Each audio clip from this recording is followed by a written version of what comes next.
వాగ్దానం చేశారు రైతులకి 13,500 నేను ఇస్తాను అని చెప్పి వారు చెప్పారు. కానీ ఆయన ఇచ్చేది కేవలం 6,500 మాత్రమే. 6,000 రూపాయలు కేంద్ర ప్రభుత్వం ఇస్తుంది.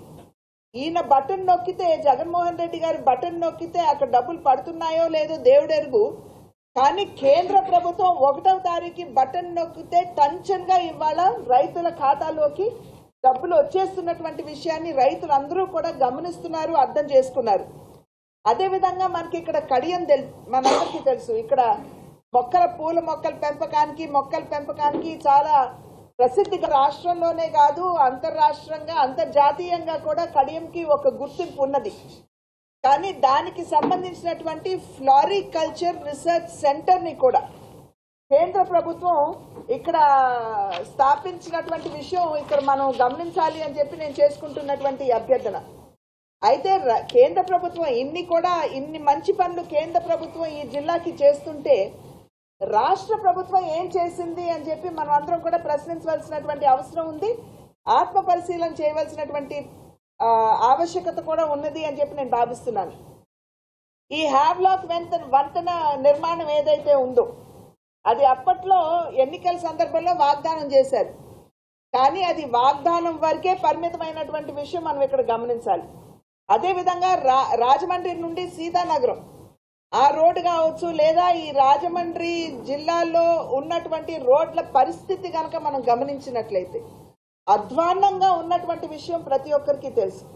కేవలం నేషనల్ హైవే రోజు బ్రహ్మాండంగా పట్టుపరుపుల్లాగా వెళ్ళిపోతున్నాం, కానీ రాష్ట్రంలో రోడ్ల పరిస్థితి ఘోరాతి ఘోరంగా ఉన్నాయి. చంద్రయాన్ని చంద్రమండలం మీదకి పంపించినప్పుడు మొట్టమొదటి ఫోటో చంద్రమండలం నుండి వచ్చిందని చెప్పి ఒక ఫోటో వాట్సాప్ లో వైరల్ అయింది.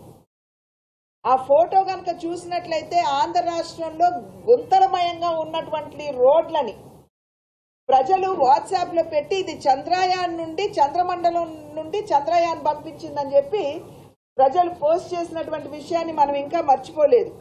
అదేవిధంగా గోదావరి జలాల పరిరక్షణకి కూడా కేంద్ర ప్రభుత్వం నిధులు ఇస్తున్నటువంటి సందర్భంలో ఇక్కడ నిజంగా దాని మీద దృష్టి సారించినటువంటి విషయం మనం అందరం కూడా చూస్తున్నాం. అదేవిధంగా టిడ్కో ఇళ్ళు నిర్మాణం జరిగింది. కానీ ఎంత మేరకు 80% కూడా ఇవాళ అక్కడ పేదలకి ఇవ్వనటువంటి విషయం మనం ఇక్కడ చూస్తున్నటువంటి నేపథ్యం.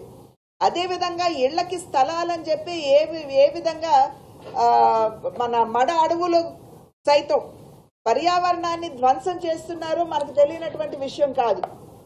మరి ఏ వర్గానికి కూడా న్యాయం చేయకుండా అవినీతిలో కూరుకుపోయి ఇవాళ ఇసుక చూసినట్లయితే మొన్న కూడా నేను వచ్చాను, ఏది కడిప్లంకకి నేను రావడం జరిగింది. నాయకులందరూ కూడా నాకు తోడుగా వచ్చారు, ప్రెస్ వారు కూడా వచ్చారు. అక్కడ ఎంత విశృంఖలంగా అక్కడ ఇసుక మాఫియా జరుగుతుందో మనం అందరం కూడా చూడటం జరిగింది. కనుక ఏది చూసినా కూడా అవినీతిలో కూరుకుపోయి విధ్వంసంతో ప్రారంభమై ప్రజావేదిక కూల్చివేతతోటి ఈ పరిపాలన ప్రారంభమైంది. ఆనాటి నుండి నేటి వరకు విధ్వంసమే. అదేవిధంగా విద్వేషపూరితం. ఎవరైనా గళం విప్పి ఇదేంటి అని చెప్పి రాష్ట్ర ప్రభుత్వాన్ని ప్రశ్నిస్తే వారి మీద వెంటనే ఎస్సీ ఎస్టీ అట్రాసిటీ కేసులు పెట్టి వారిని జైల్లో వేసేయటం, అంటే గొంతు నొక్కేసేయటం. కనుక ఈ రకమైనటువంటి పరిపాలన నిజంగా మనకు అవసరమా అని ప్రజలు ఆలోచించుకోవాలి. సుపరిపాలన అన్న పదానికి భారతీయ జనతా పార్టీ నాయకత్వంలో ఉన్న కేంద్ర ప్రభుత్వం నిజమైనటువంటి నిర్వచనం పలికినటువంటి సందర్భంలో రాష్ట్రంలో కూడా భారతీయ జనతా పార్టీని ప్రజలు ఆశీర్వదించాలని, మీకు సేవ చేసే అవకాశం భారతీయ జనతా పార్టీకి అందివ్వాలని మీ ద్వారా ప్రజలందరికీ కూడా చేస్తున్నటువంటి విజ్ఞప్తి, అభ్యర్థన. నమస్కారం.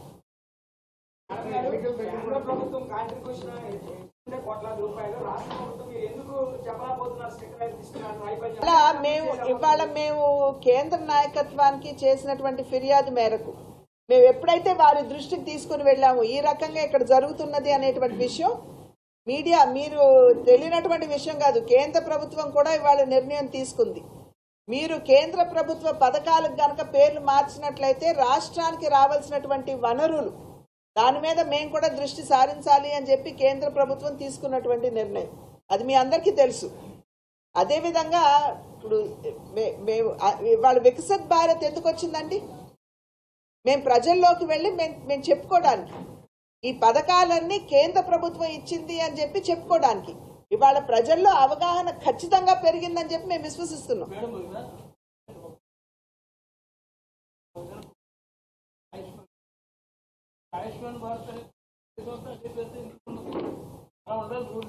ఫెడరల్ సిస్టమ్ కాదు, లేదండి. ఫెడరల్ సిస్టమ్ లో సాధారణంగా ఏదైనా ఒక కార్యక్రమం జరిపినట్లయితే కేంద్ర ప్రభుత్వం ప్రవేశపెడితే అది రాష్ట్ర ప్రభుత్వ మాధ్యమంగా జరగాలి. ఇవాళ జీవన్ జ్యోతి యోజన ఉందండి, ప్రధానమంత్రి జీవన్ జ్యోతి యోజన. భారతీయ జనతా పార్టీ ఎక్కడా కూడా మోడీ జీవన్ జ్యోతి యోజన అని పెట్టలా.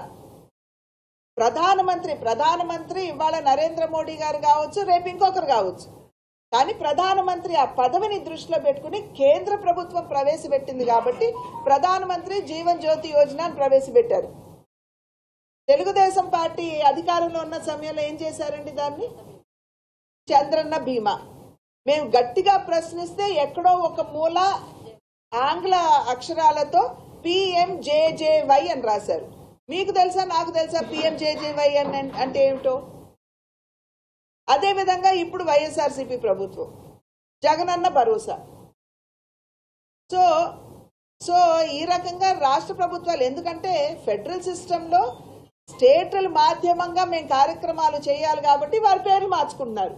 కనుకనే ఇవాళ కేంద్ర ప్రభుత్వం నిర్ణయం తీసుకుంది, మీరు పేరు మార్చడానికి వీల్లేదు అని నిర్ణయం తీసుకుంది.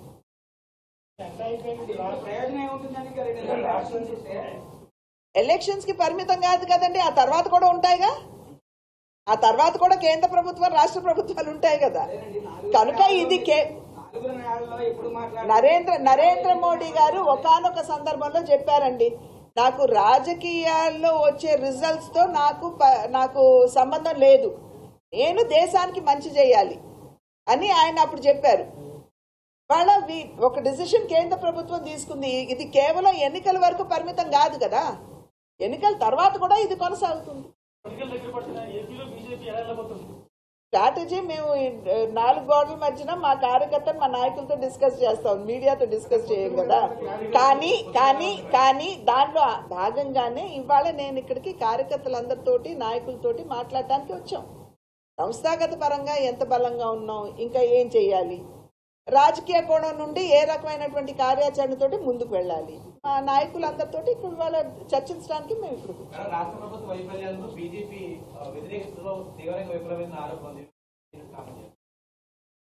మేము పదే గళం విప్పి మేము చెప్తూనే ఉన్నామండి. కానీ సరిగ్గా ప్రజల వద్దకు వెళుతున్నదా?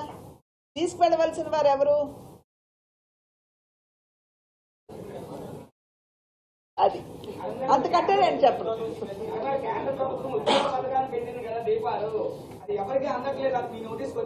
ఏంటండి?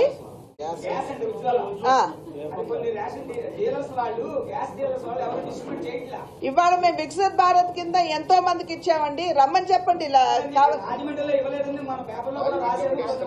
రాజమండ్రిలో కూడా ఇస్తున్నారు సార్, రాజమండ్రిలో కూడా ఇస్తున్నారు. లేదండి, మీరు మొన్నటి వరకు మొన్నటి వరకు ఓపెన్ కానటువంటిది వాస్తవం. ఒక 1 వీక్ నుంచి అందరు కూడా ఓపెన్ అయింది. ఎవరైనా సరే లేని వాళ్ళు ఉజ్వల పథకాన్ని గ్రామాల్లో విస్తృతంగా ఇస్తున్నారు. నగరాలకి ఈ మధ్య కాలంలో ఓపెన్ అయింది, తప్పకుండా ఇస్తున్నారు. మేము కొంతమందికి సార్ వచ్చేసింది కదా వారం అని చెప్పారు కదా. ఆల్రెడీ వచ్చిన వాళ్ళు కూడా మన మధ్యన ఉన్నారు, తీసుకుంటున్నారు. మీరు కూడా అప్లై చేయించారు. అధికార వైసీపీలో పెద్ద ఎత్తున సీట్ల మార్పు జరుగుతుంది. ఆ మార్పు వల్ల ఏమైనా వైసీపీలో ఏం జరిగితే మాకెందుకండి, అది వాళ్ళ పార్టీకి సంబంధించినటువంటి విషయం. మేము మా పార్టీకి సంబంధించినటువంటి విషయాలకి మేము పరిమితం అవుతాం. ఇతర పార్టీలో ఏం జరుగుతుందో మాకెందుకు? మీరు వాళ్ళని అడగాలి.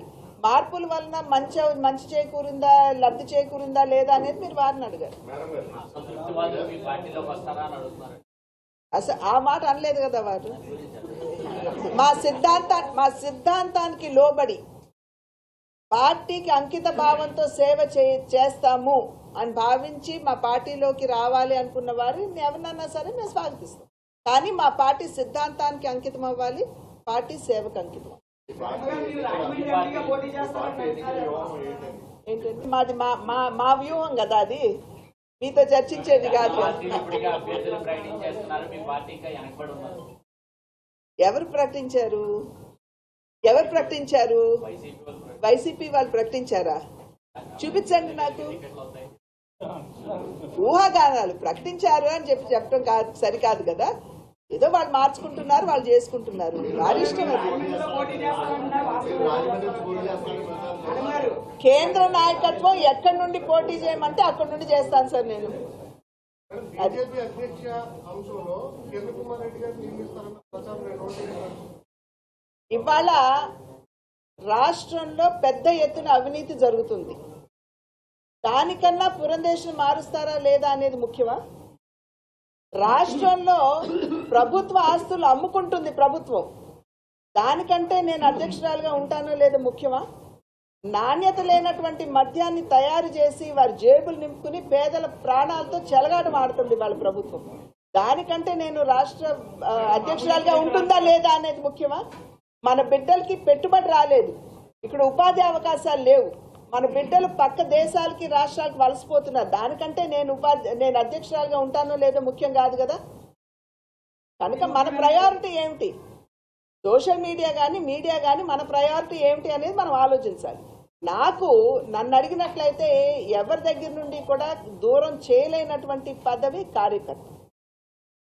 సో అధ్యక్షురాలుగా నాకు బాధ్యత ఉన్నంతకాలం నేను స్టిల్ భారతీయ జనతా పార్టీ కార్యకర్త. Okay, thank you.